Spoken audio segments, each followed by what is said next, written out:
All right, y'all. We are rolling. You're in the zone with VNZ. I'm your boy Val. I got You're Big yeah, Dub. Big Dub in Early. the house, Big Z, Early. right? And then I got my man. I don't know where he at on your screen, but we got a special guest, D Nale. Um, from Buffalo, but obviously you see the attire. So D Nale, I'm gonna let you introduce yourself, man. What's going on? You're your boy D Nale in the building, aka your boy Hustle in the building. Definitely from Buffalo, but I rep Duvalll too at the same time, man. So shout out to both squads though. Shout out to Sneaks and Cleats. That's my podcast that I got. It's on all social platforms. Sneaks with a Z, the letter N, Cleats with a Z. I mean, sports media, football, basketball, specializing in women's basketball for sure. But we in the building though, man, with V and Z today. Let's get it, man. Well, we appreciate you joining us. I know normally when it's me and him, we'll pick a random night to get together, and sometimes it's in the basement, sometimes I'm over there, sometimes we here, but it's always good to catch up with our listeners when it's playoff time. The season sometimes can get boring. We got the highs, the lows, hella overreactions, all different types of ways, but like Now it's money time. yeah, it's Super Wild Card weekend, and You added the super on. You put the respect on the super.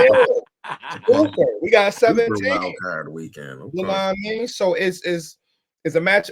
It's a matchup that we'll get into here soon. But first off, I know I was in the stadium, so it could be easy for me to go and reflect on that. But I'll start with you, Dino. You weren't here last week when we kind of talked about our best moments at that stadiums, or like what will you remember most when it comes to air quotes the route. But give fans who first time listening to you, man, what are some of your most memorable moments in that stadium or around that stadium? Yeah, I feel like for me, one of my best moments is sharing it with my son. You feel me? I went to countless of games, more than half of them with him. So I say, that was really it. To be honest, it's them games with him. One of the last games me and him went together was last season, when Jacksonville came to the town. You know what I mean? I had my Jags merch on, and it's crazy because he like you had a little before, like I gotta find that video, by the way, when they made you take off the ended up on the gram, man. Ended up on the gram before the game. But you did it smooth though. Yeah.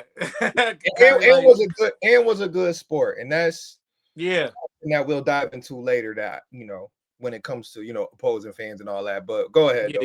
Yeah. So before the game, Kyrie like, Dad, you can't wear that, like, because he like Kansas City, you feel me? But so he like, I would never wear Kansas City to the stadium. I'm like, man, I'm doing it. So we go. It's fun, it's all love, like you said. As far as the opposing fans and even the Bills fans, it was all love. Like, yeah, they say what they were saying, but it was all love though. They gonna say what they say, but then it's like, all right, come over here, come eat with us, come drink with us, come. You feel me? So yeah, man. Then Jacksonville lost that game, and we in the stadium and we in the stands, and they like the Bills fans like, man, if the Bills score again, you got to take that off, man. You got to take your shirt off. You got to take it. You got to take it off. And I'm like, all right, I got y'all. Right. You feel me? So, man, Bills scored again.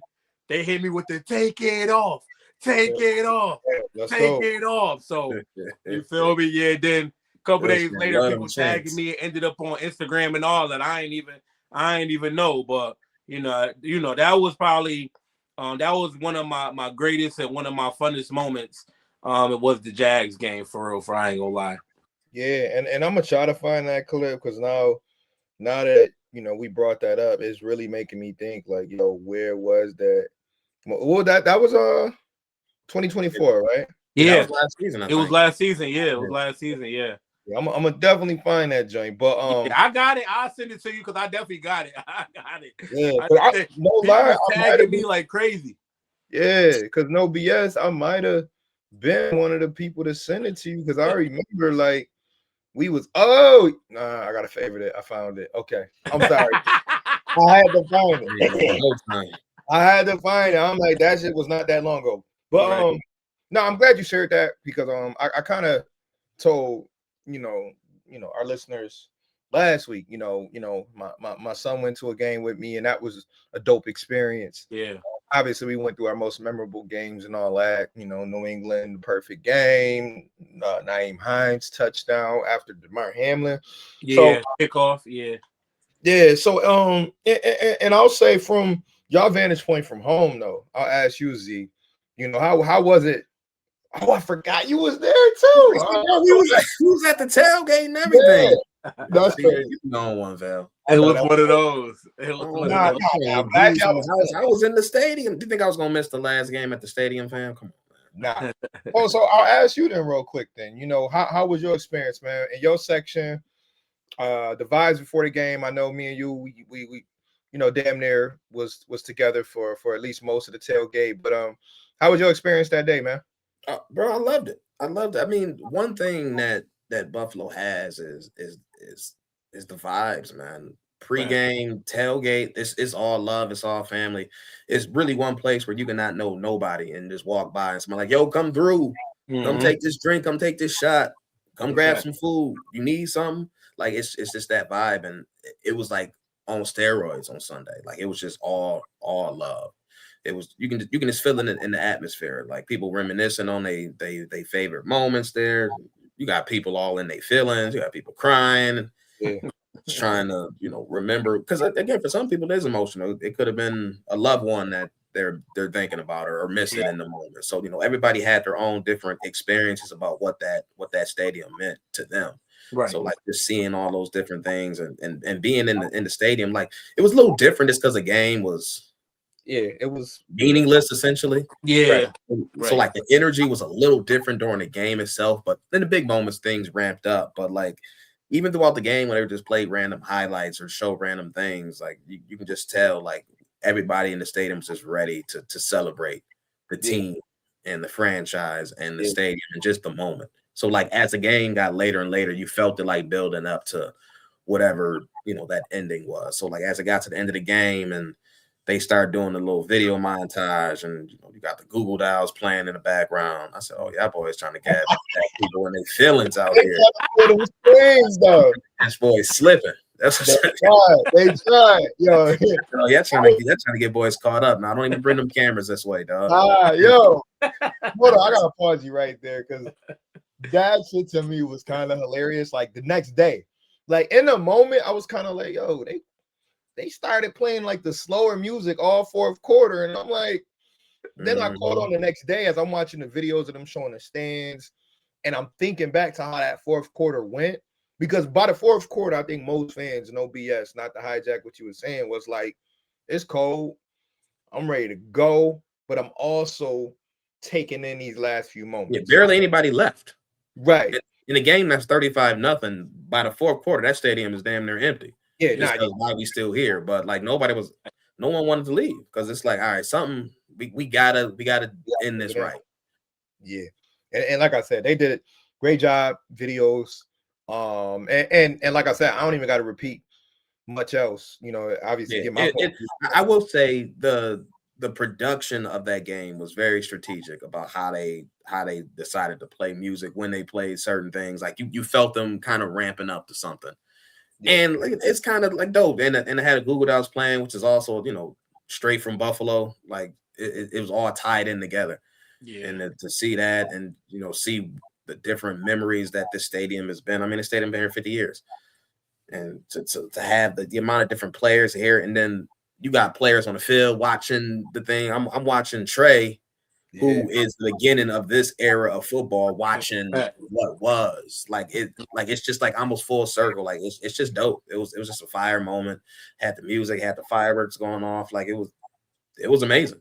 They had the red light at the top of the, I don't know if y'all saw it because I know y'all be lower, but like in the topper level of the stadium, they had the red light on that 300 section. So that was dope. Watching it from like TV, I wasn't there, but just watching it on TV, like that was really dope that they had the red light on the whole 300 section for the game. That was dope. Yeah. How else was it from TV? Like, do you feel like they did enough because I did rewatch most of the game. Like I kind of like this wasn't a game for me to like rewatch like I normally do. Yeah. But like I did kind of want to see how the broadcast and everything kind of covered it. But like from your point of view, you feel like they did a good job, like CBS of kind of covering that last game. Yeah, I feel even leading up to it. To be honest, like I feel like even leading up to it, you know, they were showing the memories. They had the players from past and present talking about their greatest moments, their favorite moments in the stadium, from the Ralph and New Era to Highmark. You know, so I feel like they did. You know, obviously we didn't see like the tributes that y'all seen like in the stadium. We didn't really see those. I'm assuming like when y'all saw them, but we did see some stuff. But like I said, leading up to it was better for me than actually watching it because watching it, you know, I'm still watching it for the game.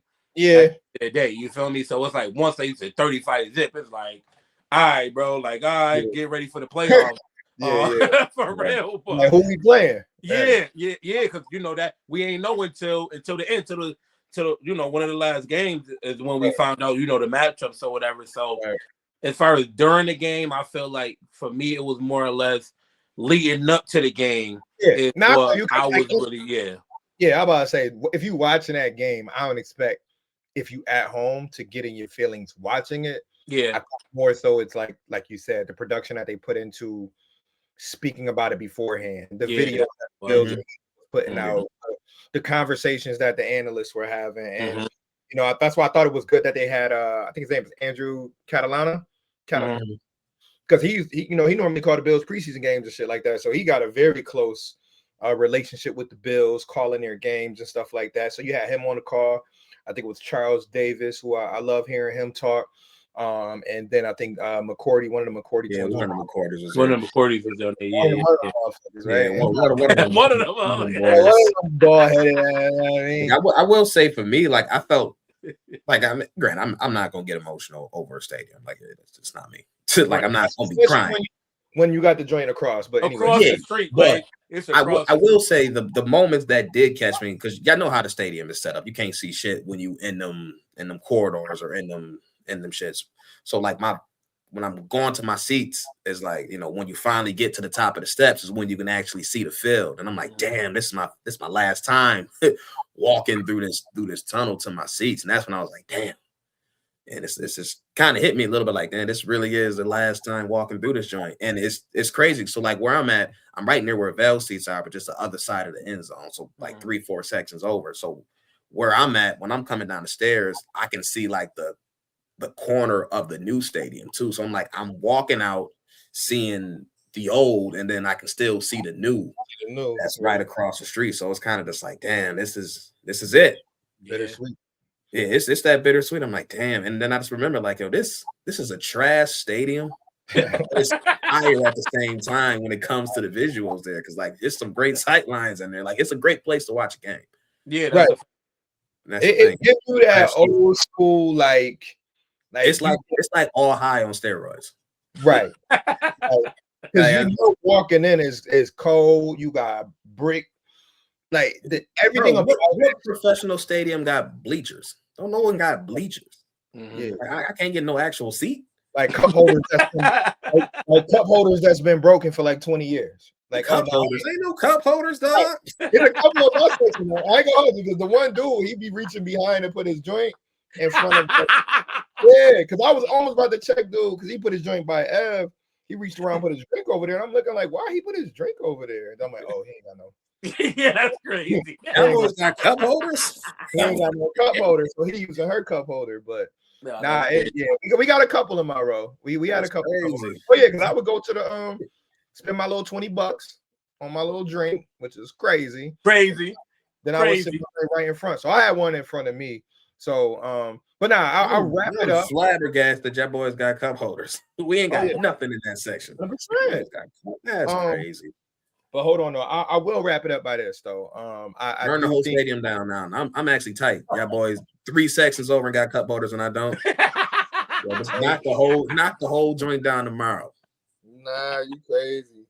Well, Yo. I will say this, and this is what I told somebody at work. I think the next day I got a chance to fully digest it more than being there. Because I think more when I was there, I was kind of like taking it in. I was chillville. Like it wasn't drunkville, it wasn't way too, high off emotions. Like I really felt like that day I tried to like really be present. It helped that the game didn't matter either. Oh, 100%. Not right. I was about to say, if that game was for like the title or something, okay, Right. Yeah, it'd have been different. I might have been on 13. But I was able to come in, understand, hey, we playing backups. Josh gonna play one snap. Cook gonna get his few yards and sit down. Like I'm already knowing the game plan. And I'm like telling everybody I know, like nigga, the game plan is don't get hurt. Ain't it? Right. I'm like, this is how the game gonna go. They still gonna win, but you're not gonna see X, Y, and Z. Right. So like I came in with the proper expectation. So I knew this ain't a game I'm losing my voice. This ain't a game where I'm like slapping mugs in the chest. Like this a game I'm gonna just enjoy, cool out. It was a little colder than what I thought it was gonna be, so that was kind of funny to me. I'm like, yo, I don't even really feel the cold most of the time, but that game, since I wasn't moving around as much, I'm like, yo, nah, it's cold. Like I'm buzzing motherfuckers like, yo, y'all ready to go? Yeah, I don't think I sat down. I said I'm not sitting on these bleachers. It's cold. I said, man, listen. Once that shit hit 0, I'm like, all right, I'm cool with sitting around here for an extra 10 minutes. But I'm like, once we get to minute 11 and 12, bro, as soon as they started playing Proud to Be an American, I was like, yeah, I'm on y'all boys. Yeah. Motherfuckers singing that shit word for word. The dude next to me, I'm ready to grab him like, yo, all right, man, it was always nice. This man over there with the, you know what I mean? Listen, as soon as I heard the music, I said, I know that ain't what I think it is. I'm up y'all boys. But I'm not staying here for like, come on, why y'all squeeze this thing? I said y'all forced me here. I'm proud to be in America. What does that have to do with anything? I seen boys up there like, yeah, motherfucking dad was like, I said, oh shoot. I said, the dude next to me took his Bills gear off and put on some military shit. I said, we're getting ready to go to Venezuela. Like, yo, chill out, man. Like, I was just like that meme. I was gone. I disappear. Like, yeah. I was right up them stairs. I said, all right, y'all. I was ready, but obviously I go with the fam, so I'm kind of like, I'm looking at them like huh? You want me to start the RV? Y'all can. Huh? Right. I see y'all boys. Yo, make sure Dennis get on the cart. We good. I'm out, y'all boys. I can get that going. You want me to? Yeah, that's how it was. I will say, just my last little piece on the stadium, walking out of the stadium, because I always park down Abbott, so I got to cut through that big ass parking lot all the way up Abbott. But a couple times I glanced back and just saw the silhouette of the stadium with the lights, and I'm like, dang. This is gonna be the last time I see these lights lit up, though. That's kind of hit me a little bit. I was like, dang, this is it. Because again, the new stadium gonna be fire. But again, with that little canopy, all that is enclosed. You're not gonna see them lights the way you see it at the new stadium at night. So I'm like, dang, this is gonna be the last time I see this just straight lit up like this. It's just nostalgic. Like that's all. Like we grew up on that. Yeah, many memories. And like I said, bigger and better. But it's real. Yeah. Now, before we talk Bills Jags, I do want to say, nah, bro, what you about to do? Because I'm about to say, because I need to touch on them helmets before we go. Oh, no, go ahead. Them red helmets, them boys came out that tunnel. I said, yo, them joints, red joints, yeah, them red joints, yeah. I like the red helmets. I ain't gonna lie. Right. I said, yo, y'all might have to figure out a way to get that on more than just once a season. I said, them shit's clean. And I like how they did it too, because them was the old school Bills jerseys, like with a little new touch to it, because they can't go with the old like dirty red, dirty blue, whatever. So it was more like up to date. But them is the old Eric Modes threads though. Like, you feel me? I like that though. I think the biggest difference with the whole combination that made the red pop, just to go back to the helmet real quick, was like they broke it down where they was like adding the or making sure the lines in the middle was white. And then it was something that they altered to make sure that obviously the red pop more than it did when Modes in them let go of the red, because when they had the red, obviously they had the different color jerseys too. Yeah, they had the navy joints. Yeah, they had the navy joints with Drew Navy Bledsoe. joint. But like that red was like a duller red, and it had like the navy blue in the way in the middle. Yeah. So they ain't really make the red pop like that. This one, these joints, them just like a Christmas ornament. Them joints, man, them wow. shit. They look, and they make the blue look that much better too. So it, because again, it's crazy though. That's the regular blue jersey they had on, but the jersey even looked different just because it was with the red. Yeah, and you got the red socks. I said, now I'm about to say the red socks with the white. Like, man, listen, that made me miss the red end zones. I'm like, yo, man, they would have pulled that out for that game. Nah, I might have had to hit the field for that. Like, speaking of that, yo, D Nale, I know you was watching the game, but you probably couldn't tell just based on the broadcast angles. Yeah. The whole fourth quarter, the amount of police they had around the perimeter of that field, they had troopers and sheriffs just walking around the whole perimeter. They probably had at least, I'm not exaggerating, probably at least 150 cops around the edge of that to make sure nobody ran on the field. Yeah, no, I believe it because like I said, I was watching a lot of the broadcasts like before the game. And even like days before, and they was like, it's gonna be increased security at the stadium. They were saying that. I'm like, damn, why? Like they think people are gonna be storming the field or something like that. Like, but they said that though. They had security at the end, at the bottom of every stair, and then on the field, probably every 2 feet, another security. It was like security, sheriff, security, trooper, security, sheriff, all the way around the field. You couldn't really see it though, but like. Yeah. Like I said, they did say it a couple days before, like increased security at the. I'm like, they wasn't playing. Yeah, I saw that too, and I just kind of just laughed. I was like, look at all these. I said, look, if about 150 people do it, they can't stop everybody. They can't stop everybody. Yeah, somebody's got to take one for the team. Well, about 15 people. Right. Somebody, the front row motherfuckers just gotta basically be blockers. Listen, if one whole section is like, yo. Fuck it. Yo. Rush it. Yeah. You can't stop everybody. Can't stop everybody. That's a fact. I was glad nothing crazy happened from that. Yeah, it was cool. Obviously, people still left the stadium with some stuff. I already know a couple people personally who left with a couple games. You know what I mean? Yeah, I believe that, man. I got my damn commemorative coin. I lost that shit in the stadium. Damn. By the time I got to my seat, I was like, "What the hell, my coin?" I said, "Dang." And I'm good for losing stuff like that, but I kept my shit. Like I'm lucky I wore my coat that got like 5 pockets, so I had a couple pockets up here. And I remember early when I got that shit, I zipped that shit quick early. And I was like, oh yeah. As long as I got my jacket, I'm good. I ain't had no jacket, man. I just had the hoodies in the jersey on. I said, dang. It's all good. I was mad for like 45 minutes, and I'm like, people was taking barricades and all that. I'm like, oh yeah, y'all wilder. Oh, that's stupid. I saw somebody take a barricade. That's stupid. Like, what are we doing? People just be be drunk doing dumb shit. That's why I be like. I did want to touch on. Obviously, there was other games that resulted in obviously Baltimore being out, and then since that happened, we know their coach got fired. So I just want y'all quick thoughts on that before we go to Jags Bills. Like, what do y'all think of Baltimore parting ways? I know most people thought it was going to have to be a decision between Lamar and him, and we know they weren't going to let go of a franchise quarterback. So did y'all see that coming, or do y'all think that was only because of the result of the Week 18 game? So I'll start with you, D Nale, since you are our guest. I did not see that coming, to be honest. It's not like they had a terrible season. Yeah. They never really have terrible seasons, right?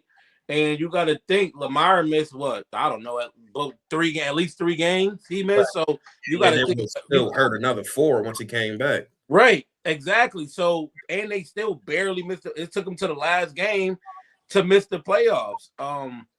So I was surprised, to be honest. I mean, obviously during the season, during games, it's definitely some coaching, some questions like, why they do that? Yeah. Why did they do that? Especially with Derrick Henry. This season, it was a lot of times to where it's like how he ain't played the whole fourth quarter. Right. You feel me? It's like he not hurt. he looked fresh, because that's the one thing about Derrick Henry. He get better at the end as the game go on. I want to give him the ball. He big as hell. People tired. He running stiff arming people. Like, so I seen that a few times. So I feel like I don't think it was just the week 18 loss. And you got to think too. If they would have made the field goal, they would have been in the playoffs. You know what I mean? So I don't think it was only the last game. I feel like this season was just a bad season as far as like coaching decisions. And like you said, it was gonna come down to him or Lamar. You can't let go of Lamar. There ain't nobody gonna pick that contract up. So kind of stuck with that. Right, but also too, like you said to begin, you don't really want to let go of a franchise quarterback if you don't have it. Because now what you gonna do? Now you're gonna try to, you know what I mean? You got Snoop. Like I rock with Snoop. You know what I mean? I rock with him, but then you're gonna go from Lamar to Snoop or something.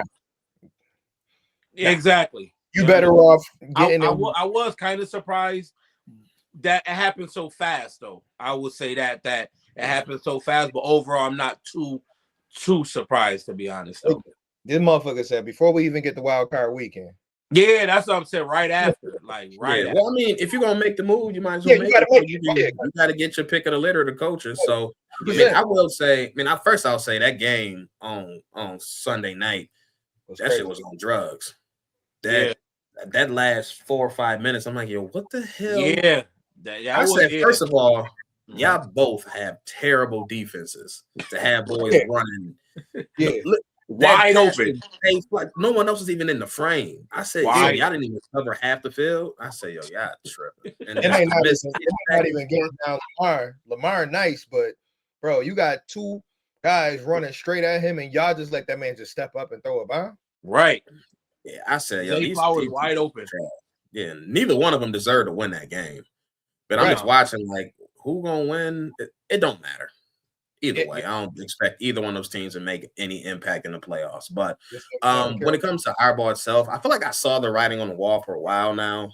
It's just because, one, I think D Nale kind of touched on it a little bit. He's a pretty bad in-game coach. Like, the decisions he makes, very, very, very conservative on the fourth down calls, like damn near cowardly when it comes to his punts and stuff. Like, he has won Super Bowl, which buys you some time, but you haven't sniffed the Super Bowl since you won it 13 years ago.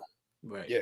Like you have a top 5 quarterback, wherever you want to slot him in that top 5. You have a top 5 quarterback in the league, and you haven't truly sniffed even really getting close to the Super Bowl.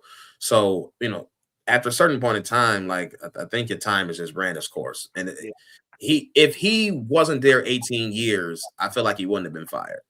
But after all these years and we haven't really made meaningful leaps, it's probably time we just go our separate ways. He'll be the first coach hired because he is still a good football coach. I don't think he's, like I said, I don't think he's the best in-game manager of a team, but he's still a good football coach. So he'll find a head coaching gig with no problem. So I'm not shocked. I feel like if Pittsburgh lost, I feel like Tomlin should have the same fate. If Pittsburgh lose this week, they should still have the same fate. But that's just me. So I think it's one of those things like, hey, let's have this conversation. I love you. You love us, but it's probably time that you get a fresh start somewhere. We get a fresh start somewhere. So it'd be funny if you end up in Cleveland, though, because obviously they just let go of Stefanski, but let him coach Shador, but that may not help Shador. So never mind. I mean, at least he'll probably like him. Right. You know what I mean? Like, I feel like that might help. Like, having the wrong play calling wristband that's crazy. Like, what? Like, what are we talking about, bro? Like, at least he won't be actively sabotaging the man. That's what I'm saying. Like, come on. That was nasty. Like, and that's all I'll say about Cleveland. What they did with the head coaching situation, really the relationship between the head coach and Shador this past season, that's tough for any rookie, you know what I mean, to go through, but you to openly like not really give to what about the dude. Like, he acted like anything he did was just regular. Like, oh yeah, like, and it showed. You saw how quickly he got clipped. It was like, you know what? Yeah, you won coach of the year twice in the last 5 years. That's cool and all, but we gotta let you go. because you're not treating our young players the right way. Like the fact that you just, this motherfucker's under the microscope and we know what he come with. But the fact that you can't even give your man some extra votes of confidence or can't even show proper emotion for your potential franchise quarterback, it spoke volumes. And I think everybody could see it outside of Cleveland.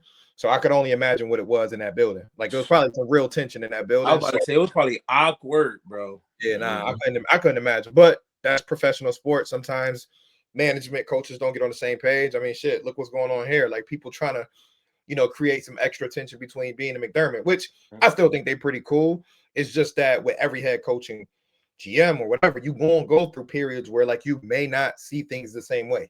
I mean, you should never see things the same way all the time. Yeah, that shit ain't healthy. Like you should have some disagreement. There should be things like, yeah, I definitely wouldn't have did shit that he did, but at the end of the day, we still got to make this work for the team. So it's mad people trying to push that narrative, like, yo, it's some tension. I know. Did you see the way he said this? Like, please. He keep talking. Man, that was the.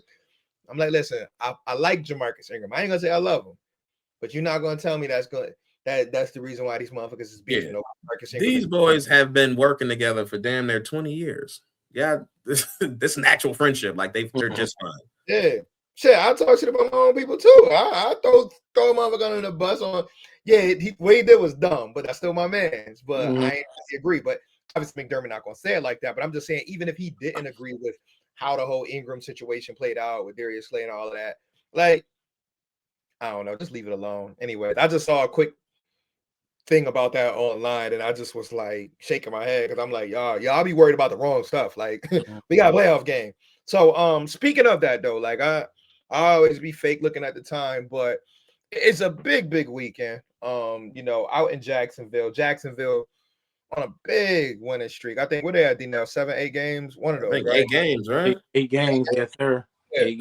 Trevor Lawrence playing at an extremely high level. Can argue he's probably hottest quarterback right now going into the playoffs. And I'm only saying that because Matthew Stafford had like one mediocre game in the last 3 games. So, but he still had a great year. Drake May obviously is up there in that discussion for hottest QBs going into the playoffs.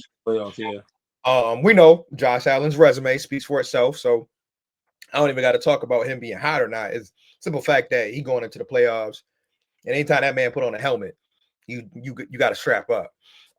So looking at this matchup, I will say I want to start this one off because I feel like there's been a lot of discussion about the kicker and about not that kicker. Oh, I didn't see that one coming. No, because I had to come. I wanted to come. We're gonna talk about the long snappers because it's gonna be a big week for the long. I don't know about the long snappers, but the reason why I say that though, that's crazy. It's funny. Yeah, I had to though, because I feel like I'm the only person you probably not gonna listen to no other podcast this week that's gonna start with the kicker. But here it is, baby. What's his name? Cam Little? What's his name? Cam Little. Cam Little. Cam Little. Okay, that's what I thought. Little, yeah. So I want to start there because I thought I saw a funny take to me that I want to get clear before we get into this weekend. Before we talk about check him for steroids, bro. What this week? I need a blood test. Damn, this week is that nigga 160. Yeah, I need that motherfucker 160 kicking the ball 400 yards. Like that. He's kicking field goals the way people used to like kickoffs. Just a fact. Yeah, I said so. We just gonna hit 70 yards, like it's and straight down the middle too. Like we've seen the kickers. I mean, shit, Tyler Bass got a leg who can kick, but it's like, dog, I want you to go like straight down the middle though. This shit is crazy about that. I ain't mean to cut you off, but just about that, you get the ball at the 35. You get one first down, you in his field goal range. Like, what are you talking about? Like, what kind of stuff is that? Like, that's cheating. Granted, you're not kicking that all the time. Like, that's the end of the half or end of the game type joint. But what's funny is 68 still crazy. But what's funny is this is why I brought it up first, because I wanted y'all thoughts on the discussion around him as a weapon, because I feel like everybody gonna start with, we already know how they gonna defend the run. They got the number 1 running defense. We got the number 1 rushing offense. Josh Allen, how is he gonna be able to handle their front? We got Josh Allen, the other Josh Allen on the other side. But I like the kicker one because what we're dealing with what they have is like two complete opposites, right? We just signed a kicker to our practice squad, Matt Wright, former Jaguar, former everything, right? He played with like 19 teams. But we got that going into this week, and then they got this kicker right now who's having an all-pro year. What I want to make sure we get straight before we go into talking about how big of that gap is touchdowns versus field goals. If I have a team, let's say they get to the 50-yard line and it's 4th and 7, they don't get it, but they're okay because they know they can kick a 67-yard field goal. I wonder to y'all, do y'all think that changes the way that you call plays on 3rd and 4th down? Well, on 3rd down, really, when you know you have a kicker that can kick that deep. But when you get to the playoffs, because this is a multi-layered question, wouldn't you rather touchdowns than field goals, right? So we have on one end of the spectrum, Josh Allen coming in 39 total touchdowns, James Cook another 16, 17 touchdowns total. So we have a touchdown team, right? Matt Prater's been good, but Matt Prater has really not had no crazy impact on our season because when we get past the 50, it's damn near touchdown or bust. We're not living off of 50-yard field goals, 48-yard field goals. Like, I can't remember the last time I clutched my pants when he was lining up to kick because he's not really kicking that much. You know, extra points here and there, yes. But I look on the other side and I'm like, well, could Jags fall into a trap in this game where they get in decent field position, right? And they're like, you know what? I'm good if we don't convert this because we can get 3. And I think on the other side, Bills could be like, cool, you get your 3. I'm going to go get 7. And if we keep doing that back and forth, who's going to end up with more points? Yeah, so, I think some of that remains to be seen. I mean, you know, Liam Cohen being a first-year head coach, you know, we'll see what his desire to go for 4th downs right is in the playoffs. Because, you know, a lot of coaches historically tighten up in the playoffs, but recently a lot of the top end coaches have gotten even more aggressive, with Sean McDermott included being more on the aggressive side. So if I'm Jacksonville, I would love to see Liam Cohen be on the aggressive side of stuff. Yes, I have a kicker who can kick it from wherever, but I also know I'm going against Josh Allen and I need to score points. And I'm have an offense that's the hottest offense in the league. So I would expect that I should be able to get that first down. If I'm at a 4th and 4 at the 40, yeah, I know my man can kick a 57-yarder. But I want to push the envelope. So if I'm a Jacksonville fan, I would hope that he's on the aggressive side. But, you know, subconsciously, we've seen coaches rely on that kicker just because they have a reliable guy. They got a weapon. So, yeah, D Nale, that's to my point. As a Jags fan, how do you feel like they should approach it in this game? You know, going against another team that can, you know, put up 30 in the blink of an eye. They've shown it before against New England, scoring 5 straight touchdowns. Against Cincinnati, we saw them, you know, put up 38. What would you do? I mean, yes. Hey, we got this kicker that can kick from 70 yards. Woohoo! Let's throw a parade. Do you think that can come back to hurt them, or do you think like how do you think they should handle it? I feel you should just keep doing what you're doing. You know what I mean? I mean, you made it. You were the AFC South champion this season. You won 13 games, and you did it by playing your brand of football, right? We're going to run the ball when it's time to run the ball. We're going to let Trevor do Trevor. And it depends. If it's 4th and 7 from the 40-something, I mean, we're going to kick the field goal. But then at the same time, if it's 4th and 2, you got to think like, okay, I think at the 4th and 5 or less, I'm going to go for it because, again, Buffalo is an offensive juggernaut, right? So they could, you know, they averaged over 30 points, right? So you do got to think of that, but then you still got to be smart at the same time. It don't make no sense to go for it for 4th and 8. It don't make no sense to do that. Right. Keep chipping away. Keep chipping away, whether you're winning or losing. Get your threes. Okay, 4th and 3. All right, boom. Now we're gonna go for it. All right, another 4th and 7. You know, I look at it like with basketball, right? When not really now, because I feel like the league has caught up with Golden State, right? Yeah. But back in the heyday when they had the dynasty, I feel like a lot of teams was losing because they just try to shoot threes because that's what Golden State was doing, right? Oh, we just gonna come down trying to shoot 73. Like you shooting 73s and you make it 20, they shooting 55 and they making 30.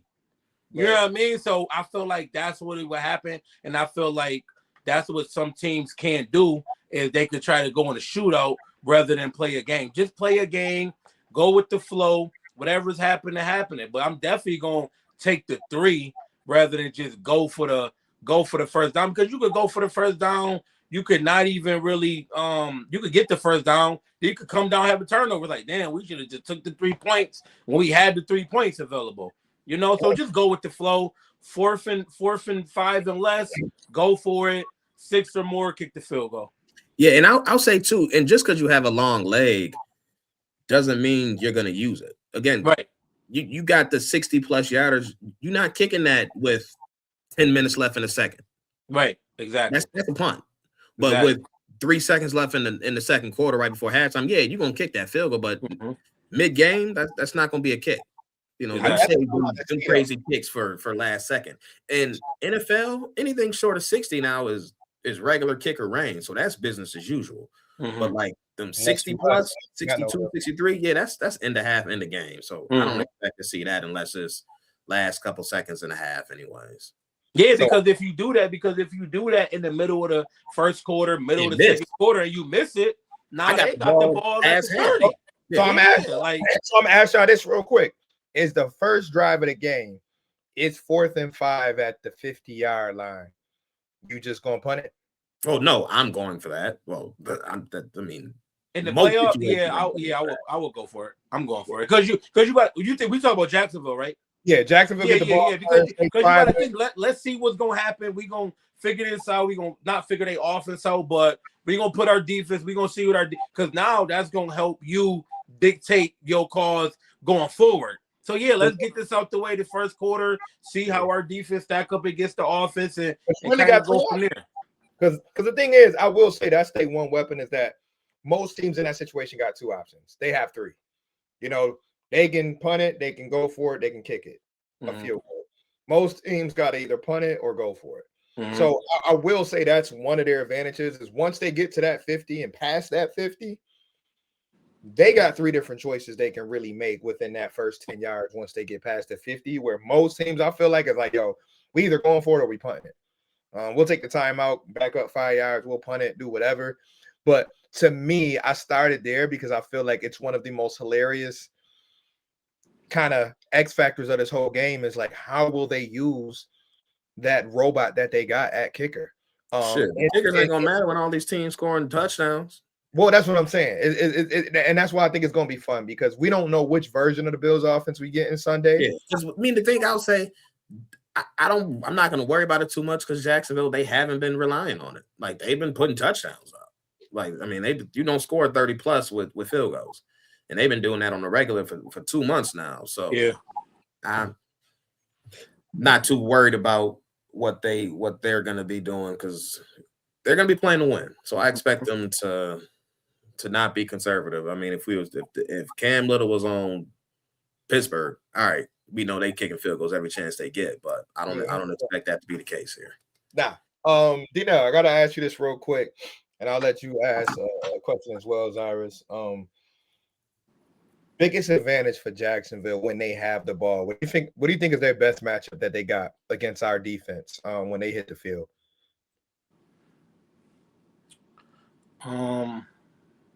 I'm gonna go with the running game. Okay. I'm gonna go with the running game. I feel like I like Trevor, but I feel like he doesn't make the best decisions a good amount of the time, right? Probably like 40% of the time, it's like, bro, like, why did you even? Or he missing check downs. You know what I mean? He like try to go for the home run throw. Like, I'm not really too big on his accuracy downfield. But I feel like a lot of times he tried to make that big play, and sometimes it results in turnovers or it's just like an incompletion. So I would say the running game, and this is me coming from being a Jags fan and knowing as also a Bills fan because I'm definitely a Bills fan. So just knowing one of the weaknesses as being a Bills fan is also like the running game that time. So I will go with the running game for sure. And historically historically, Jacksonville has always been one of the best running teams, like since they started in the league. You know what I mean? It's just a matter of like the defense be here and there, and then the passing game be here and there. But historically, Jacksonville has always had one of the best offensive rushing games. So. Fred Taylor, MJD. Yeah, Fred Taylor. You had Fournette. You know what I mean? So it's like it's always been. Not to forget Jones Drew either. Jones Drew was a bowling ball. Yeah, that's what I'm saying. We have Fournette. Like I said, back in the day, Fred Taylor. So we always had, now ETN. You know what I mean? So it's like always had good running. So I would say the rushing game. ETN gonna meet Shaq Thompson on one time. Yeah, honestly, I'll say anytime that Jacksonville hands the ball off is a win for the Bills. Yeah, I much prefer them to run. To be honest with you, every time they hand the ball off, I'm like, good, beautiful. Because again, do they have the ability to break one? Yeah, that's gonna happen. Yeah, but most teams don't get ran out the gym. Right. Like literally, the team, you don't really run away with a game. Yeah. Unless you have there's been plenty of teams that have put up yards against the Bills and still lose or win by a field goal. Like you don't get blown out on the ground usually. So I'm like, okay, hand the ball off. Because what I don't want to see is the passing game get loose. I don't want to see Parker Washington in the open field and we got old niggas in the secondary trying to catch him. Like that's what I don't want to see. Is him isolated with Taron Johnson all day and then dink and dunk all the way down the field.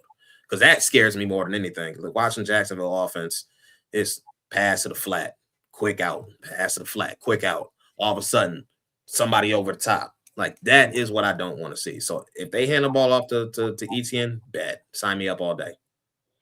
Yeah, and I think that's going to be the chess match is like how do they attack the defense? Like you said, the Bills got veterans in the secondary, some older, right? Taron Johnson, as you mentioned, Tre'Davious White. But then also you look at the run game and you're like, man, they're ranked 30th against the run. Now, I will say some of those numbers are deceiving because I think if you look at the Bills' run defense as a whole this year, there were really about 5 or 6 games where they let the teams just kind of go crazy on them. And it's a tale of two halves, too. And most of the games, they eat for a quarter and a half or the first half, and then the second half. Carries and 30 right. Yeah. So it's almost like which version of the Bills defense will show up first. I think you know what you're gonna get. They're gonna invite the run. They say, "Okay, you want to run? We'll give you looks that we want you to run." Yeah. Because again, I say this all the time.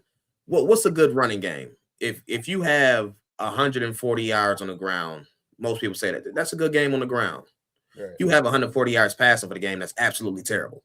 Right. It's way easier to knock off the big plays and chunk plays through the air. So if you want to run the ball and you think that's the key to victory, then shit, you keeping me in the game. Yeah, and the Bills got that bend but don't break defense. You know what I mean? Like so it's like that. So they might run it all the way down, but then when it comes down to 30. Now it's like, all right, now you got to kick a field goal because with the Bills, when they want to stop the run and they really want to buck up, they can. Yeah. It's just most of the time they will just invite, they'll go out there with light boxes. We said, shit, if you want to run, then try to run. Yeah. But what you're not going to do is go over the top. Mm-hmm. Right. And that's what I'd much rather have. Yeah. It's going to be, like I said, it's going to be that's why I think the matchup is one of the top 2 matchups of the entire weekend because it'll be fun. You just don't know what version of what you're going to. Now, I think you pretty much know what you're going to get from Jacksonville only because I feel like they've been playing consistently well for the last 8 weeks. Where, like, I think, yes, they'll ramp it up because of the playoffs and they're at home. They're going to feel that energy. But I feel like they're going to probably come in with the attitude like, let's do what we do. And let's continue to build off of what we've done for the last 2 months. I think the Bills, it's almost like, you really are trying to ramp up for like 2 different versions of the Bills. You don't know if you're going to get the Bills that's going to keep you in the game by playing slow and sloppy, or if you're going to get that Bills team that play you so tough that you're like, oh yeah, that's just, God damn it. This is that Super Bowl team. Like, but the crazy thing about that though is even the slow and sloppy games, they still end up dropping 30 somehow. But that's what I'm saying. It looked terrible the whole game. Right. How did they just score 34? Right. And that's to me why I think and we'll talk about when the Bills got the ball real quick too. Is like that's why I think the underdog story to me is not too big of a deal because I'm like, this is 1.5 points, man. That shit is yeah, nothing. I'm like, if you look at, and I know you're not supposed to look at the full resume, but if you look at what the Bills have done over the last 6, 7, 8 years, they've consistently, number one, obviously gotten to the playoffs. They got the same quarterback, same head coach, same running back the last 4 years. And like, you kind of know what you're going to get when the Bills get to the playoffs. They're going, if you play a very good game, then it's just going to the wire. Bills in the playoffs for the last 6, 7 years, especially under Josh Allen, they don't just not show up, right? Home, roll, because they've even gone to Kansas City the last couple of times and fought them till the very end. And that's with Patrick Mahomes and Travis Kelce on the other side, and one with Tyreek Hill and those guys. So it's like, I feel that's more so no disrespect to Jacksonville. It's just much more respect to Josh Allen, the Bills. They don't really like the coach, so I can't even say McDermott. But that's more so, all right, we respect the Bills, Josh Allen, and James Cook. That's all we saying, is that they got two guys over there that's top 5 in their position, and they can bring that shit to any stadium in America and put a show on. Just like that. Now, Jacksonville, love what you got going on, but this is your chance. And that's why I'll say for Jacksonville, they're in a unique spot. Like, they have a chance to prove themselves that they're right, worthy of where they're at right now. Because again, 8-game winning streak, I don't care who you play, that's impressive. But you do have people are saying, look who they played. You played 6 trash teams, you beat the Chargers, you beat Denver, which are 2 great wins. Right. And they put up points against both those defenses too. So like you but you played the coach 2 times too, though. Yeah, with backup quarterbacks though. So like it's like there's 2 great wins sprinkled in with trash wins. So I mean I think Jacksonville's a good team, but it's a matter of showing up on Sunday and showing the world, are you the team that's on the 8-game winning streak because you are those guys, or are you a bit of a beneficiary of playing against some bad teams and dominating the bad teams? So that's why I say this is their chance to show. Because I mean, I think I would lean them towards them being the team that's worthy of that 8-game win streak. Yeah, but it's up for them to go up and show it. Yeah, and I think that's a fun place to be again as a Jags fan, because like I still feel like win or lose, you can come away from this experience with your first year head coach. Oh man, this is we going no situation. 13 yeah, like 13 wins. Yeah, we like all right, we lost to Josh Allen. Like you can literally chop it up to shit. Bills came in, boom, boom, boom. Like I get why. Like I really get both sides where it's like we can really beat this team, but it's also a little bit of if it doesn't work out for Jacksonville, I can't hang my head too much. It's almost like again, like you can't really be mad if you get bounced in the first round, and that's not to soften the blow for you, D Nale, or anybody else. It's just like to me, but look who you playing. I mean, it is what it is. Like. I mean, it is what it is. I mean, if you playing somebody like a Josh Allen, you playing a Lamar Jackson, you playing a Patrick Mahomes, it's like, bro, you playing. You know, it's like, bro, all right, we made it to the playoffs. All right. Yeah, you can't get mad. But you gotta play. You gotta just play your best. Hopefully, you win. If you don't, like you said, it's like, all right. Again, look who we play. But at the same time, you know, Bills fans is like, ooh. We playing Jacksonville, like, like, you know what I mean? Like at the end of the day, because we're not even going off of like, the 8-game winning streak. We're not even going off that. We going off the fact of like people that's Bills fans know that's a little rivalry, low key. Like they don't really call it a rivalry. They go with the Kansas City being a rivalry. You know what I mean? But I don't know. I look at Jacksonville and Buffalo as a rivalry. I'm sorry, like. No matter how good Buffalo is playing, whenever they're playing good, when they play Jacksonville, it's a tough game. It's a tough game. Right now, just a fun fact. The Jaguars and the Bills have played 20 times since 95 when Jacksonville came in the league in 95. The record is 10-10. The record is 10-10. If you go from the Josh Allen era, right? Mm-hmm. He was drafted in 2018. That's a conversation for another day. That 2018 draft class is probably one of the best ever. Like quarterbacks, players, period. It's up Like there. Vita Vey, all them boys on there too. yo, real quick. You had Josh Allen. Hold on. You got Baker Mayfield. He went number 1, right? You got Josh Allen. You got Lamar Jackson. You got Sam Darnold. Sam Darnold. You got Tremaine Edmonds. You got Minka Fitzpatrick. You got. I just said Vita Vey. I think Vita Vey. Yeah, that's just one. That's one of the best draft classes ever. But Mark Andrews. Oh, did we lose him for a quick second? I hate when them joints come through on the D&D. Mark Andrews, you know what I mean? But that's just one of the best draft classes. But since the Josh Allen era in 2018, they played 3 times. Jacksonville won 2 times. The Bills won the last time that they played. So it's that's a little rivalry. So it's gonna be a goodie for sure. Yeah, and I did want to touch on this before we give some final predictions going into this game, because like I told y'all, I don't want to go too far past an hour. When the Bills have the ball offensively, what do y'all think should concern Jacksonville the most, or where do you feel like they will try to attack us when we got the ball? I'll start with you, Z. Jacksonville needs to be worried about the Bills running game. Yeah. They have the number 1 rated run defense, but they haven't ran against this offense, who really will stick to their run game throughout the whole game. They don't abandon it. And they have guys on the O-line who are maulers, and they will lean on that run. So get a heavy dose of James Cook, because if you can't stop the run game, that's when the Bills can start to play off of it. So that their whole offense is dictated off what they can do on the ground. So if I'm Jacksonville, that has to be my number 1 concern, is figuring out a way to stop Cook. And I think the Bills have the matchup here, I think, goes into the Bills' favor from an O-line, D-line standpoint, and just moving forward. I mean, Bills have the ability to gap run. They have the ability to zone run. And James Cook right now is the best back in the league when it comes to hitting those cutback lanes too, and being able to break it outside without losing speed at all. So that's my best matchup. My best player on the field, obviously, is Josh Allen. This offense needs to run through James Cook. Yeah, I think it's strength versus strength. And I think that's what's going to make it probably the best matchup of the entire game, because if you look at the skill positions, there's good weapons on both sides. Like, I know we don't talk about our weapons that much because of the love-hate relationship we have with our coordinator. But, obviously when Jacksonville got the ball, we talked about Parker Washington. We talked about,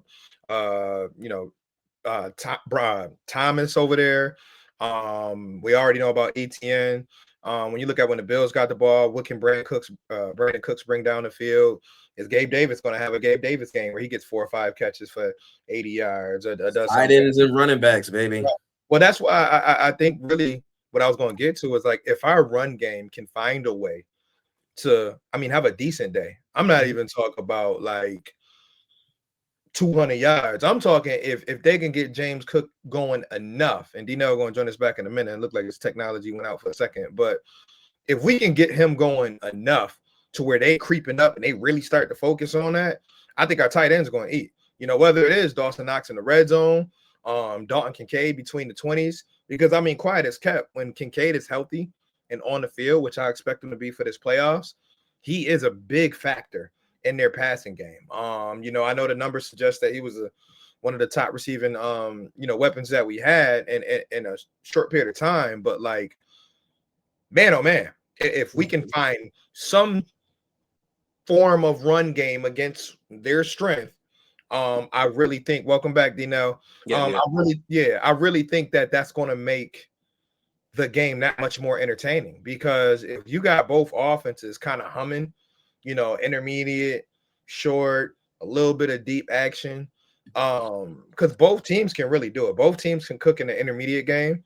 I know they do it 2 different ways, but the intermediate game on both sides of the football is going to be interesting, because the one thing I didn't mention about when the Jags have the ball that I'm going to be interested in seeing is the impact of really 2 guys, and they're 2 linebackers, but it's really Matt Milano and Dorian Williams for me.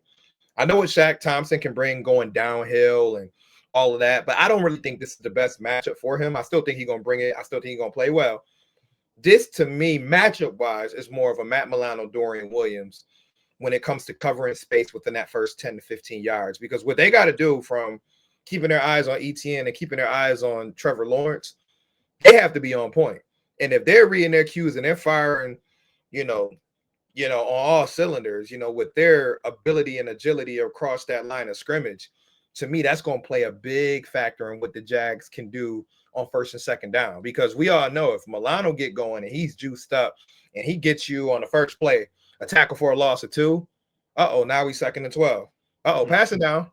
Okay, can Joey Bosa win his one-on-one matchup and get going? So I know I switched sides of the football there, but like I'm really kind of looking to see who's going to be able to take advantage of the running back versus front matchup on both sides, and then who's really going to be able to get that intermediate game clicking. Because once you get that 10, 15 yards going with your tight ends or your receivers, then that over the top is going to come. And maybe the first team to hit the over the top ball is going to really set the tone. And, obviously being a Bills fan, I would love for it to be Josh Allen. I would love a second, third play of the game. It's play action on second one. Boom, boom, 40 yards, drop back, Brandon Cooks, touchdown. And then now the crowd like, oh, huh? Yeah, I just do want to touch on that linebacker thing just for a second. It's going to be really important for Bills linebackers to step up this week because Trevor Lawrence, they've been doing some design runs a lot more lately also. So, I mean, you're going up against an athletic quarterback who can hurt you on the ground. So, I mean, I expect them to have some type of spy in there. Like they've been doing a lot of mirror match when they've been playing up against other, athletic quarterbacks. So I expect that to be the case. I mean, someone's going to be there, keep an eye on them just in case he tries to escape that pocket. Yeah, Dorian Williams is probably going to be that guy to, make sure they keep him wrangled in. Yeah. And like I said, Milano, hey, you take care of the running back tight end matchup, whatever you got to do. But like those linebackers, like I said, Shaq Thompson, I'm not trying to move them out the way, but like this is a game where this is not playing Houston or Pittsburgh. Like I need my rangy linebackers to play rangy. I need them to hit, be aggressive. I'm sure they're going to call a couple blitzes. I look forward to seeing what, the secondary is going to do, because the secondary is going to have their hands full. We mentioned it earlier. I think D Nale said it. Like those matchups on the outside, inside, Jacoby Myers, Sarah Johnson, guess what? You're a veteran. You've been there before. You've made big plays in the Bills uniform. I need you to step back in the time machine. Yeah, like this one, Bills defense need to be able to cause havoc. I mean, especially in the run game, because ETN is not the most decisive runner. So if they can have patience like Cook.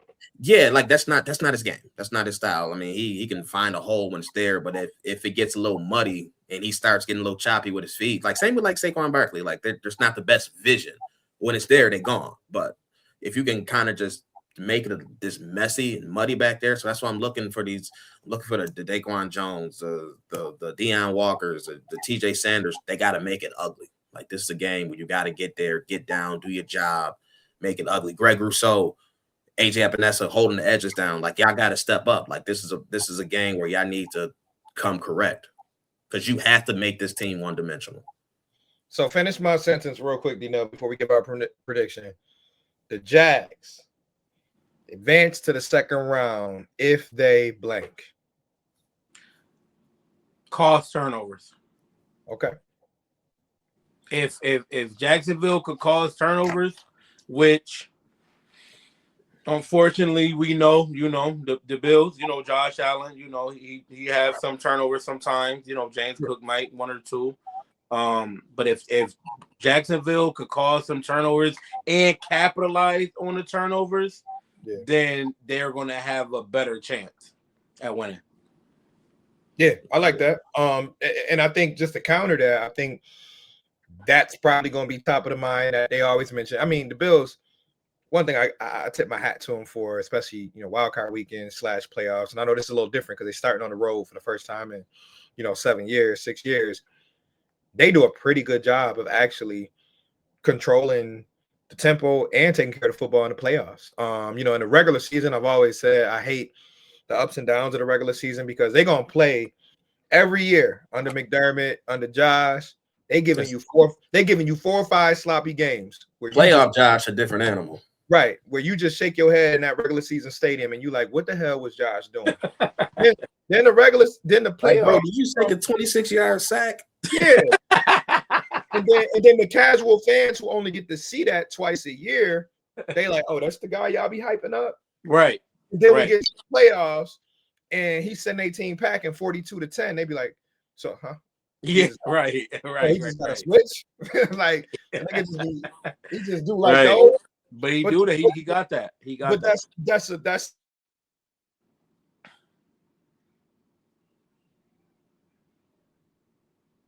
Yep.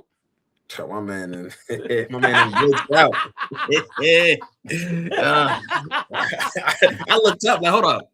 We good? The I had to make sure. I was too. waiting for you to move. I'm like, damn, what's going on? Yeah, I thought it was me for a second. My man got that hair round pose. Hey. We're gonna wait till my man Vel get back. But so we're gonna transition slightly into the prediction aspect. I'm not gonna have you predict an actual score. We'll wait till Vel get back so we can do all that together. But right now, without giving your actual prediction, what is your gut kind of leaning you towards? A good game. You know what I mean? Like, that's what I want for me personally. I feel like I said, this is a dope matchup. It's always been. I remember the one year the score was 9-6. You feel me? So like, I felt like this should be a real good game. That playoff game was trash. Yeah, it was. It was trash. It was. It was. I mean, it depends how you look at it. Some people gonna say it was a good defensive game. You know what I mean? 9-6, but Blake Bortles ran for like 90 yards. I said, what is happening? I lose because Blake Bortles is scrambling all over the place. I said, right. Yeah. My man completed like 10 passes all game, but ran for damn near 100. Yeah, and that was one of that during that 2-3 year span. You know, Jacksonville had the best leading rushing team, and then one of the best defenses. They had that secondary that was shutting everything. Yeah, that defense was crazy. Yeah, they had the best defense. Literally, statistically, they had the best defense and the best running game. And they, like you say, you had Blake Bortles that, hey, just hold on to the ball. Yeah, just don't put these people where they gotta be, and don't turn the ball over. And that's what he did. He did his part as the quarterback of them couple teams. But this season's Jacksonville, I felt like, I mean, a lot of people probably ain't about to like this, but I feel like they kind of like the same team a little bit as far as like offensively. Like defensively, you know, it might be advantage as far as like I would give Buffalo. Welcome back. I would give Buffalo that advantage as far as like the secondary. But I feel like offensively they could be the same team though. You know, so I'm just looking for a good game. I'm going with both teams at least scoring 20. Yeah, I feel like this game has the potential to be high scoring, but I don't expect it to be high scoring. I feel like, especially when it comes to the playoffs, defenses tend to ratchet it up a little bit. Mm-hmm. Where, you know, if this game was in the regular season, I'd be like, yo, this game about to be 38-35. Like, I think it would be high. But in the playoffs, tension gets a little bit higher. It gets a little more stressful. And, you know, I expect it to be a little bit on the lower side. I mean, somewhere between, I think both teams end up between 20 and 30. That's what I will end up leaning towards, just from a scoring standpoint. But I think these two teams are both very, very good teams. Honestly, if I had to put money on it right now, I would say the winner of this game would be the team that makes it to the Super Bowl. Because I like Jacksonville's offense a lot. I think Jacksonville's offense can outduel Houston. They've already shown that. I think they can outduel Denver. They've already shown that. I think they can outduel New England if they come across them, Chargers if they come across them. I'm not even going to mention Pittsburgh. They're not even in the equation. So if Jacksonville can get past Buffalo, I see Jacksonville as a team that makes it out. If Buffalo can get past Jacksonville, I see Buffalo as a team making it to the Super Bowl. Yeah. I agree with that. What was y'all score predictions, man? I'm sorry. We was waiting for you. We was waiting for you, Doc. Yeah, we was waiting for you. We ain't really do the scores per se. We were just saying like how we feel the game will go. I ain't really do a score. I just said me personally, both teams scoring at least 20. Okay, I'll go first then. I'll be real quick. I'll give the score, and then we can each do one bold prediction. I'll go 27-20 Bills. I think tight game. Tight game, but entertaining. Like I want to make sure I put that in there. Like not tight, boring. Like obviously I'm a be there. I know I've probably spoken to both of y'all separately, man. So I'll try to represent for Buffalo. Can't represent for Jacksonville. Sorry, D Nale.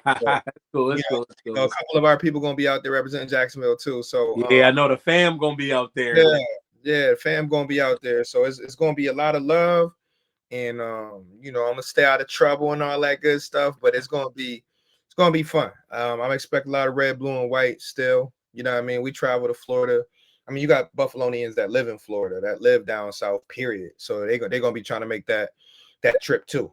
But I'm saying 27-20 Bills. I just think come fourth quarter, as I always say, like certain players just really rise to the occasion during this time of the year. And that's not to take anything away from Jacksonville.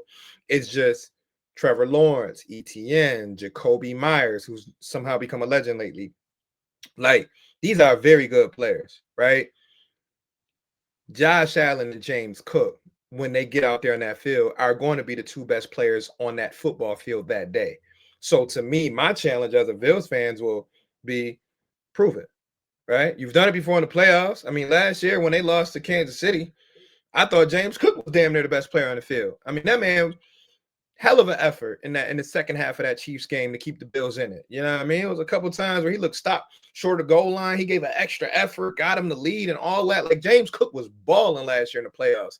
Same thing with Josh. So I expect him playoff time again on the road.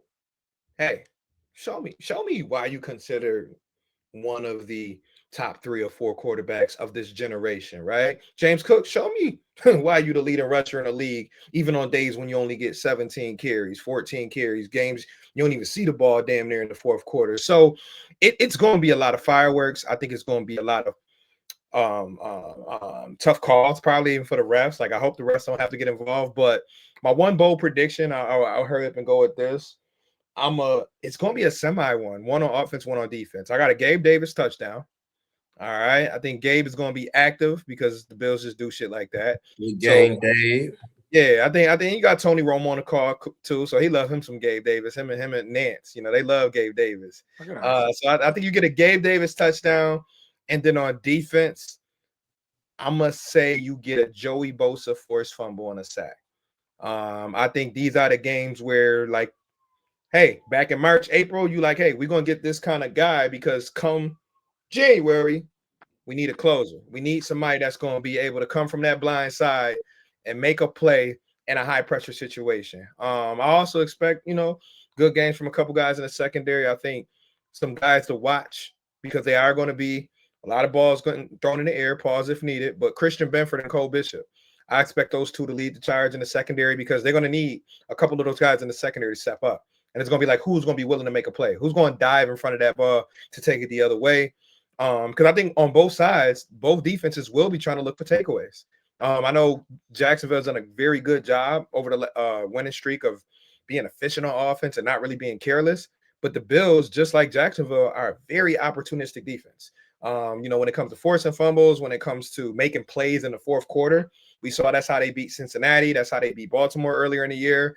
So that's how they came back and beat New England too, with Tre'Davious White making an interception on a bomb to Mac Hollins, right? So it's just going to be a fun matchup. But I got Bills 27-20, Gabe Davis touchdown, Joey Bosa for his fumble. And what you thinking, D Nale? Score, I'm going to go 27-24. Okay. I don't really want to say which way. Go ahead, man. Yeah, man. Taking the cop out right now. Because when it comes to the regular season, right?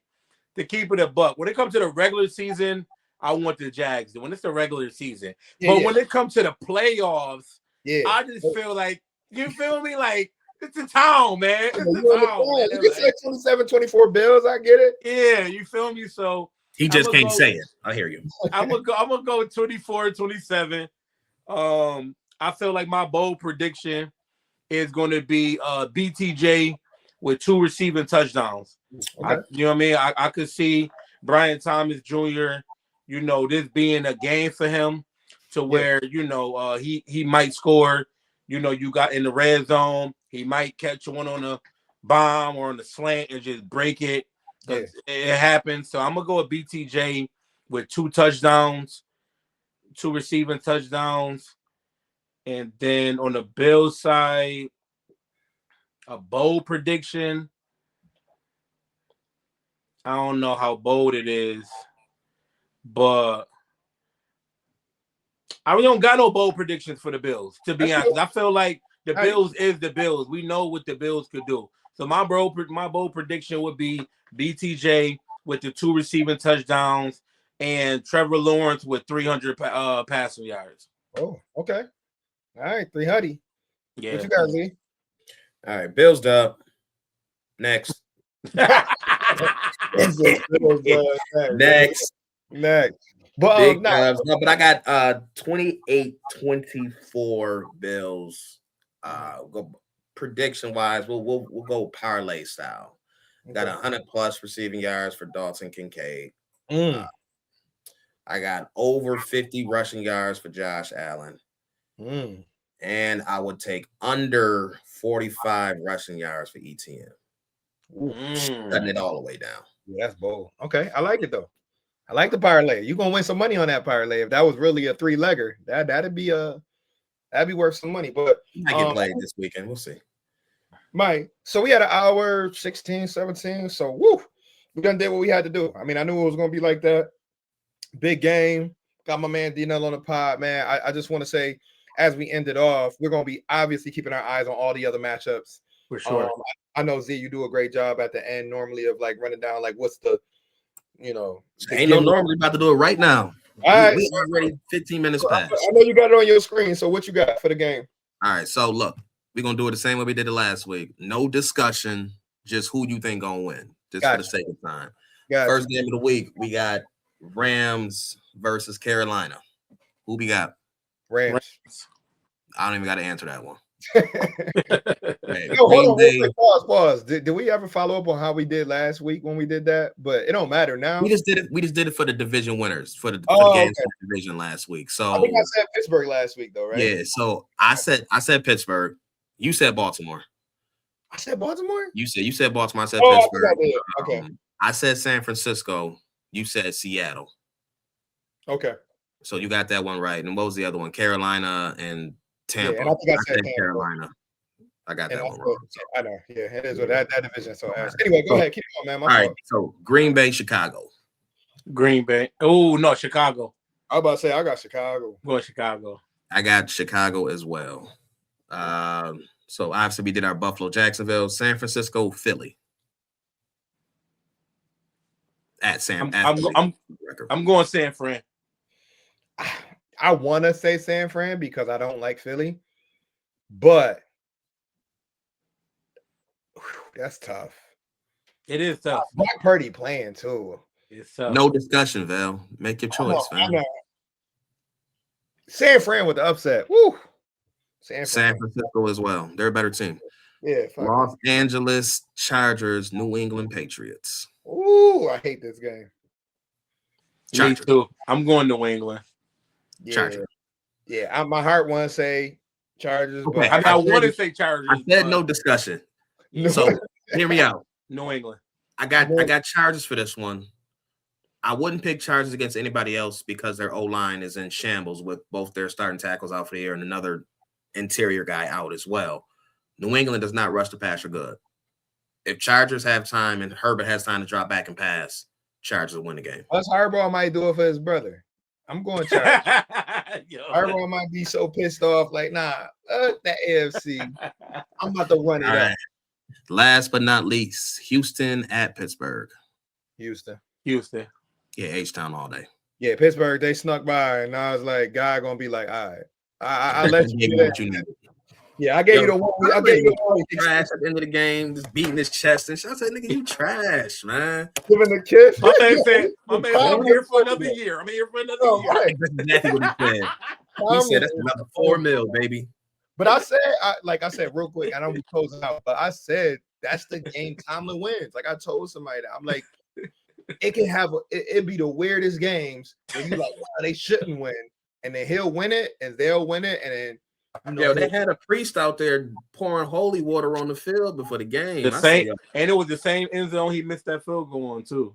That's crazy. I ain't Yeah, know it was the same. Yeah, I ain't know how that. Yeah, it was had a parlay on that game. He said this can't go to overtime. Yeah, we got to get this game over with. We're gonna miss all these extra points. But nah, real talk though, man. We want to thank you, D Nale, hopping on. I appreciate y'all. As you already mentioned, you know, you obviously do a lot of stuff on your own. So I know how your schedule is from work. Got a whole teenager to take care of, and the whole social media shit. Like you do a lot of shit. So I was like, it's only right, you know, before the season end to try to get you on because you know, it's Jags week, but it's also just like, you know, a little bit more exposure if we can. You know, I know we normally put our stuff up on YouTube, but this is on Apple Podcasts, Spotify. So to our viewers out there, we really thank y'all for allowing us to really each week do our own thing. Like I said, sometimes, you know, our videos don't come up till Saturday. Sometimes they up on Thursday, but whatever the case may be, you know, I always love when I get a little bit of feedback and it's like, yo, great, good shit, this and that. But like I said, D Nale, you are constantly doing your shit. So I want to thank you again for joining us. So yeah, any last words you want to hit the people with? Yeah, man. I appreciate y'all boys. You know what I mean? Like we talked about this a few times in the past and it just didn't work out. We all got schedules, we all got families, we all got lives. So it just didn't happen back then, but it happened now. And I feel like this is the right time for it to happen. You know, so I definitely salute y'all boys for having me. And yeah, and you know, when I did dip out, that was the job calling me. You feel me? That was the job. Like we got a new system update today. They like, oh well, so that's what that was. But nah, man, like anytime I could, you know, get on the pod with y'all, I'm with it. Anytime we can make it happen, we could definitely make it happen. So salute to y'all boys for sure. Again, man, all my social media is hustle HUSSLE_716. That's the town. All social media platform, TikTok, Instagram, Twitter, Facebook, YouTube. Follow me. And another thing, real quick, another thing that Vel said, like sometimes, you know, you don't really get the engagement that you would think that you would want, or that you do want, I should say, or that you think you would get on social media. But you know, people tell you in person. You know what I mean? Like people, oh, I see what you're doing, I see what y'all boys doing, da da da da. So to y'all boys, to me, to anybody that's doing this content, don't just look at the numbers of the engagement, because people they just don't engage at this moment for whatever reason.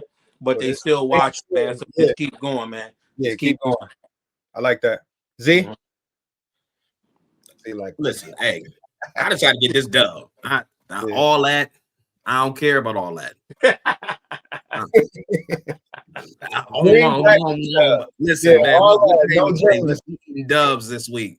We eating dubs. That's my real. No jokes aside. Much love for you showing up for us this week, and we appreciate y'all, man. 100%. But again, man, we want to see a good game this week. We want to see our team go out perform. I expect to see a good team effort from both sides. This is not going to be a blowout game for either team. It's going to be a tight match all the way throughout.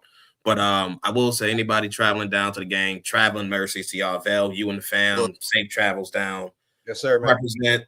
Have fun. But to anybody still here, as we always say, man, we appreciate y'all rocking with us for another week. So, like, share, subscribe. More content coming. We'll be here next week. Recapping win or loss, we'll be here. So prayerfully win. If it's a loss, I'm gonna come here steaming. Everybody getting fired. Everybody getting fired. Everybody getting fired. Everybody getting fired. But nah, man, like you said, man, appreciate all of y'all. we went longer, but like I said, having 3 of us all on here together, we knew what it was. So thank y'all. Go Bills, Jags, whatever. Duvalll. Yeah, I knew that was Yeah. But like, nah, man, great matchup ahead. Great football weekend. Go Sabres, go Qs, go Knicks, go Sabres got Bills. the dub. Go Bandits. Go Yeah, Bandits. Go Bandits. It's just a lot of shit going on. But anyways, man, love y'all. Appreciate y'all for listening, tuning in for another week. We'll catch y'all next week. Peace. See ya.